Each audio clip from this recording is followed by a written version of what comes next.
জনগণের কাছে ক্ষমা চান, অতীতের ইতিহাসে দোষ ত্রুটি থাকলে ক্ষমা চেয়ে আসেন।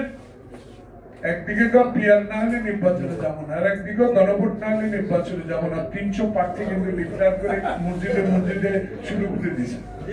রাজনৈতিক কর্মী হিসাবে বাংলাদেশে এই চলমান রাজনৈতিক সংকট দূরীকরণের জন্য 16টি বছর তারেক রহমান বাংলাদেশের রাজনীতিতে দলকে শক্তিশালী করার জন্য এত নির্যাতন, এত অপমান, এত আয়নাঘর, এত মামলা, এত গুম, সকল কিছু সহ্য করে 10,000 কিলোমিটার দূর থেকে বাংলাদেশ জাতীয়তাবাদী দলকে শক্তিশালী করে সেই জুলাই আগস্টের এই বৈষম্য বিরোধী ছাত্র আন্দোলনকে সর্বাত্মক সহযোগিতা করে যে সফলতা এনেছে 18 কোটি মানুষের সফলের সরকার, এই ইনোস সরকারকে আবার এই নির্বাচনকে বিভ্রান্তি সৃষ্টি করার জন্য আবার নানা পদ্ধতি, নানা কায়দা, নানা মায়ের, নানা মুখ সৃষ্টি, নানা পিপিআর এসব সৃষ্টি করে নির্বাচন বাতিল করার একটা প্রক্রিয়া শুরু করছে। তাই আমরা বাংলাদেশ জাতীয়তাবাদী দলের সকল পর্যায়ে থেকে আহ্বান জানাবো, ষড়যন্ত্র এখনো শেষ হয়, এখনো দিল্লিতে বসে আছে। যেই দিল্লি স্বাধীনতার সহায়তার নামে হাজার হাজার কোটি টাকার সম্পদ বাংলাদেশ থেকে লুট করে নিয়েছে, সেদিন প্রতিবাদ করার কারণে আমাদের নেতা জলিলকে পর্যন্ত জেলে যেতে হয়েছে। নির্বাচন তোমার অধীনে, নির্বাচন তোমার বাপের অধীনে তো নির্বাচন সুষ্ঠু হয়। হেলিকপ্টারে করে আনেন নাই ভোটের বাক্স।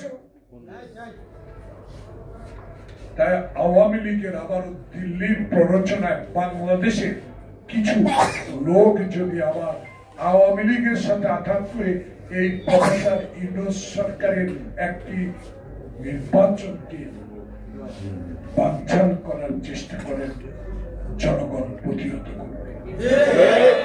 আমরা চাই নির্বাচন দেন, সেই নির্বাচনে জনগণ আমার ভোট আমি দিব, দিনের ভোট দিনে দিব, যাকে ইচ্ছা তাকে দিব, সেই নির্বাচন অংশগ্রহণ করেন। আজকে দেখলাম যে জনগণ যদি না চান পিয়ার, আল্লাহ পবিত্র জুম্মার দিন আল্লাহ কবুল। দয়া করে আস্তে আস্তে রাজনৈতিক কৌশল পরিবর্তন করেন, জনগণের কাছে ক্ষমা চান, অতীতের ইতিহাসে দোষ ত্রুটি থাকলে ক্ষমা চেয়ে আসেন। একদিকে পিয়ার না হলে নির্বাচনে যাবো না, আর একদিকে গণভোট না হলে নির্বাচনে যাবো না। 300 প্রার্থী কিন্তু ডিক্লেয়ার করে মসজিদে মসজিদে শুরু করে দিছে, ঘরে ঘরে শুরু করে দিছে। বেহেশতে নিয়ে যাবো যদি দাঁড়িপাল্লারে ভোট দাও। এটা আমার কথা না, জনগণের। আমি এলাকায় গেলে মানুষ বলে আমি দরকার নেই, আল্লাহর কাছে ভরসা রাখো। কারণ এদেশের জনগণ জানে বেগম খালেদা জিয়ার দল, তারেক রহমানের দল, শহীদ জিয়ার দল জনগণের সাথে যতবারই ক্ষমতায় ছিল বিশ্বাসঘাতকতা করে। তারেক রহমানের 16 বছরে লন্ডনে বসে যে আত্মত্যাগ, যে সহানুভূতি বাংলার মানুষের প্রতি দিয়েছেন, তারই প্রমাণ হবে ইনশাআল্লাহ যদি ইন্টেরিয়াম গভর্নমেন্ট একটা সুষ্ঠু ভোট উপহার দিতে পারে। বাংলাদেশে আল্লাহ ছাড়া কোন শক্তি নাই বাংলাদেশের জনগণকে হারাতে পারে, কারণ বাংলাদেশের জনগণের দল হলো বাংলাদেশ জাতীয়তাবাদী দল। সবাইকে ধন্যবাদ। এই পানি ব্যবহার করতে পারবে এই কথা বলার অর্থ এই দলও করতে পারে। এই দলের মনোভাব ছিল একটাই, তারাই দেশ স্বাধীন করেছে,